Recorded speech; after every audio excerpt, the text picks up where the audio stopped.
Buenos días, estoy muy contento porque pues ya vamos avanzando con nuestro taller pedagógico Docentes Emocionalmente Inteligentes. Este taller para el instituto es bastante especial por varias razones, pero la principal porque se trabaja con la persona principal en el acto educativo y me refiero al profesor, a la profesora.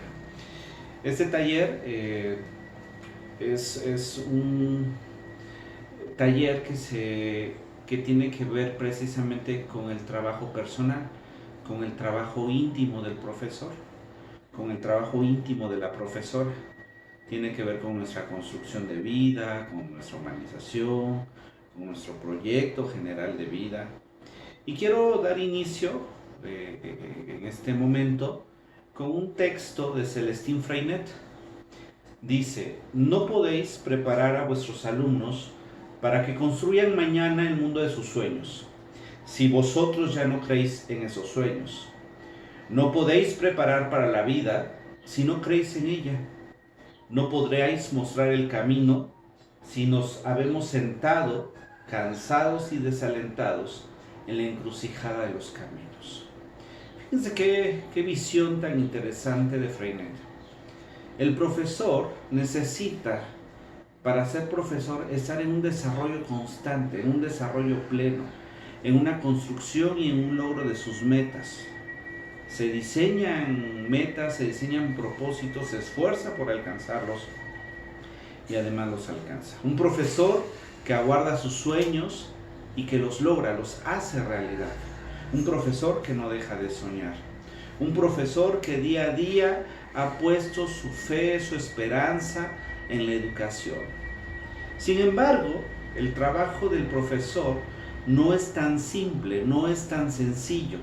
Es un trabajo que requiere recursos intelectuales, es un trabajo que requiere energía física, es un trabajo en el que el desgaste emocional y corporal es de todos los días.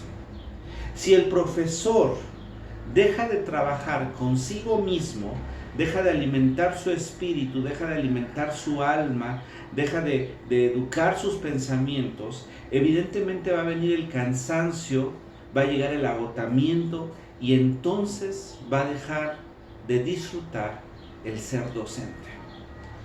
Las condiciones sociopolíticas y económicas en donde están la educación, es decir, en donde están nuestros centros escolares, en donde se ejerce la educación, en donde se educa a los niños, a las niñas, a los adolescentes, a los jóvenes, en la gran mayoría no cumplen con las condiciones pedagógicas necesarias. Y entonces el profesor se enfrenta a situaciones bastante complejas. Un profesor o una profesora que trabaja con 30, 35 niños, con 30, 35 adolescentes, con 30, 35 jóvenes y además varios grupos. Es un desgaste bastante grande. Entonces es importante que nosotros comencemos a darnos cuenta cómo el trabajo del profesor necesita ser valorado, pero además ser valorado por el profesor y la profesora misma. Quiero leerles un texto de Erich Fromm que lo adecué para que se entendiera. Dice: comprender qué sucede en el interior del otro, el medio más importante de que dispone el profesor, la profesora, es su propia persona. Nosotros somos el elemento principal en el acto de educar. Y por tal razón necesitamos estar fuertes, necesitamos estar sanos, necesitamos aguardar nuestros sueños. Albert Ellis dice: los profesores que debieran ser un buen modelo de racionalidad para sus estudiantes, a menudo actúan irracionalmente en su vida personal y profesional. Hay otra parte de Ellis en donde él comenta que si la gente quiere que se le ayude a vivir feliz con los demás, lo primero que tendría que aprender es cómo vivir en paz consigo mismo.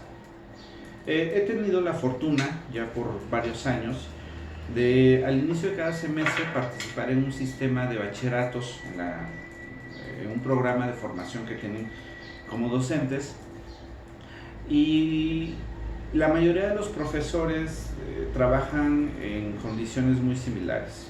Grupos de 40 a 45 estudiantes y tienen 8 grupos.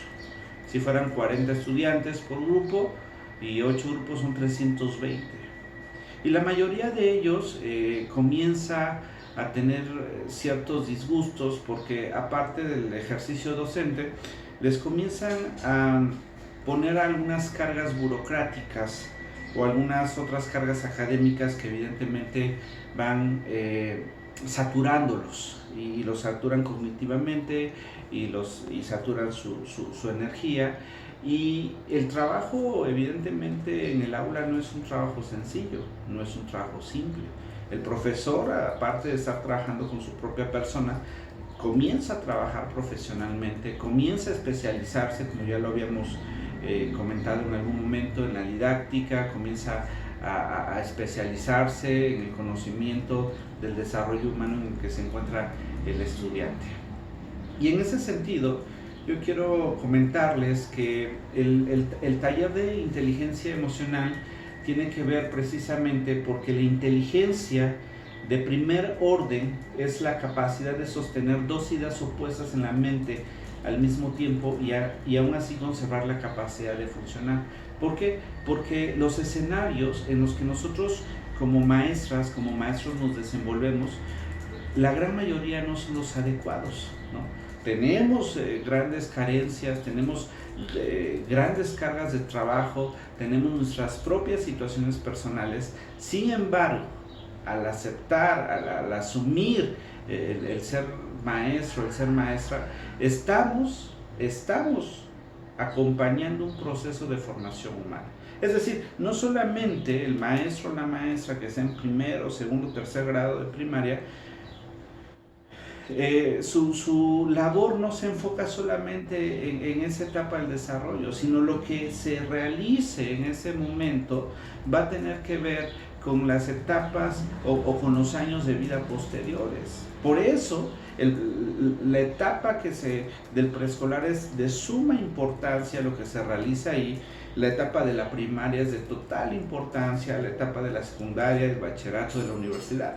Sin embargo, a veces en universidades nos encontramos con chicos, con chicas que no saben expresar sus emociones, que no saben dominar sus sentimientos, que no han aprendido a sentir y a expresarse, que no saben leer, que no han leído un solo libro en su vida, que no saben concentrarse, no saben focalizar su atención, no tienen técnicas de estudio, en general llegan con carencias importantes. Y toda esa formación que evidentemente tenemos en universidad se va a ver reflejada en la vida laboral y bueno, el ser humano comienza a tener una carga de carencias y lo más complejo es que comencemos a descubrir en dónde se originó esa carencia.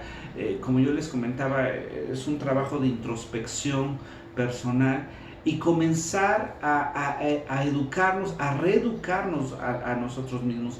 Pero eso, maestros, es un trabajo bastante arduo, bastante doloroso, es un trabajo que evidentemente va a traer consigo cansancio. Imagínense que hacemos una construcción y después no nos gusta esa construcción. ¿Qué hay que hacer? Demolerla. Y demoler esa construcción es cansado y además el resultado va a ser que vamos a tener un montón de escombros que vamos a tener que recoger y después vamos a tener que volver a hacer los cimientos y vamos a tener que volver a construir. Es cansado porque la construcción de nuestra personalidad, de nuestra identidad, de nuestros recursos son realmente cuestiones que nos van a agotar. Pero cuando nosotros vamos trabajando en nuestro carácter, vamos a ir teniendo resultados bien interesantes. Fíjense que Daniel Goleman, en su libro de Inteligencia Emocional, comienza con una cita de Aristóteles y él dice lo siguiente: cualquiera puede ponerse furioso, eso es fácil, pero estar furioso con la persona correcta, en la intensidad correcta, en el momento correcto, por el motivo correcto y de la forma correcta, eso no es fácil. En nuestra cultura nosotros solemos agrandar los problemas, solemos hacer grandes las cosas cuando podemos resolverlas siendo pequeñas. De hecho hay muchos dichos, ¿verdad?, en nuestra cultura, que nos ahogamos en un vaso de agua, que quemamos un monte, etc., ¿no? Entonces, a mí me parece que es importante que trabajemos con todos los constructos que hemos ido haciendo a través de nuestras etapas de vida, para que evidentemente la principal meta, desde mi punto de vista, es tener un gobierno sobre nosotros mismos. Si nosotros tenemos un gobierno sobre nosotros mismos, podrán estar pasando muchas situaciones a nuestro alrededor, como comúnmente, como a cada día están pasando, pero vamos a tener un gobierno sobre nosotros. Fíjense, hay gente, por ejemplo, que entra a las 8 de la mañana a trabajar y sale de su casa 20 para las 8, y si va en camión público, en transporte público, pues evidentemente va de malas, pensando que el del camión debería ir más rápido, cuando la responsabilidad de esta persona es salir con tiempo. Esta inteligencia de la cual estoy tratando de hablar tiene que ver con cada característica, con cada rasgo, con cada momento de nuestra vida cotidiana. Hay un maestro de los que están en el curso que decía: es que yo no como bien. Y el no comer bien va a traer consigo dolor de cabeza, malestar estomacal, indigestión, gastritis, problemas gástricos, problemas de obesidad, y todo eso, maestros, maestras, va a afectar nuestro estado de ánimo y además, y lo más perjudicial, nuestra salud.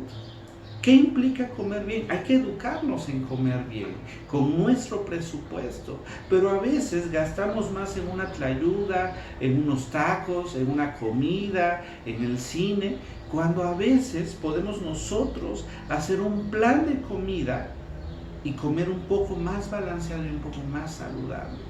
Somos una cultura, maestros, maestras, que dejamos todo para el mañana, pudiéndolo hacer hoy. Entonces, a mí me parece que sí sería importante que nosotros pudiéramos trabajar más de cerca con nosotros mismos, trabajar todo lo que hemos construido desde la infancia y ver qué nos está funcionando y qué no nos está funcionando. A veces admiramos los resultados de otras personas, pero el proceso que llevó esa persona para lograr tal o cual cosa fue un proceso bastante doloroso, fue un proceso que requirió bastante esfuerzo, que requirió bastante disciplina. Eso es lo que no nos han mostrado. Lamentablemente somos una cultura que quiere todo a veces sencillo y que lo quiere fácil, pero no, las cosas que tienen gran valía van a requerir un gran trabajo y un gran esfuerzo. Si queremos tener un carácter equilibrado, un dominio sobre nuestros pensamientos, sobre nuestras emociones, sobre nuestros sentimientos, irnos volviendo más cultos cada día, tener inteligencia, relacionarnos de una manera correcta, de una manera adecuada con los demás, tenemos que trabajar con nosotros mismos. Tenemos que ingresar a lo más profundo de nuestro interior y ver qué está funcionando y qué no está funcionando. Aristóteles hace 2400 años decía que la virtud en sí es nada si esta no se desarrolla a través del hábito. ¿Cómo podemos empezar a desarrollar algo? Pues haciéndolo constantemente, habitualmente.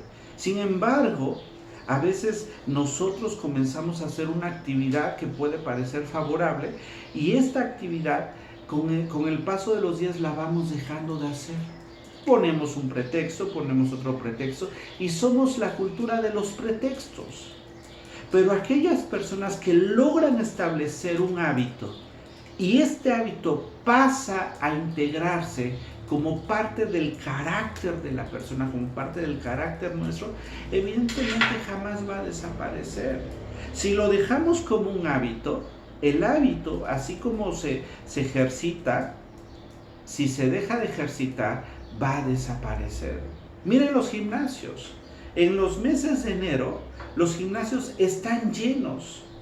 Pero a partir de marzo, de abril, comienza a haber una decadencia en la asistencia de las personas. ¿Por qué? Porque ya no son constantes. ¿Qué sucede con esas personas que llevan años, décadas haciendo ejercicio? Ya no es un hábito, ya es parte de su cotidianidad, ya es parte de su forma de vida. ¿Qué sucede con esas personas que comen saludablemente siempre? Ya no es un hábito, ya es parte de su carácter. ¿Qué sucede con aquellas personas que leen todos los días? Ya es parte de su carácter. ¿Qué sucede con aquellas personas que son muy amables, que tienen buen humor, que han desarrollado esas habilidades? Ya es parte de su carácter. Y eso es precisamente, nosotros tenemos la facultad de reinventarnos, de reeducarnos, de hacer con nosotros un trabajo importante. Miren, en nuestra cultura hay un dicho que dice: chango viejo no da maroma nueva. Nosotros no somos changos, profesores. Nosotros no somos changas, profesoras. Somos personas con una capacidad increíble de reconstruirnos. Pero como lo dije hace un momento, requiere inteligencia, requiere disciplina, requiere constancia. A mí me gustaría que piensen en todo esto que les estoy diciendo, que vayan leyendo los textos, que vayan viendo los videos, y en el siguiente video que voy a transmitir, que voy a grabar, voy a hablar acerca de las características de una persona sana según Abraham Maslow. Muchas gracias por escucharme, que tengan un bonito día. Un abrazo.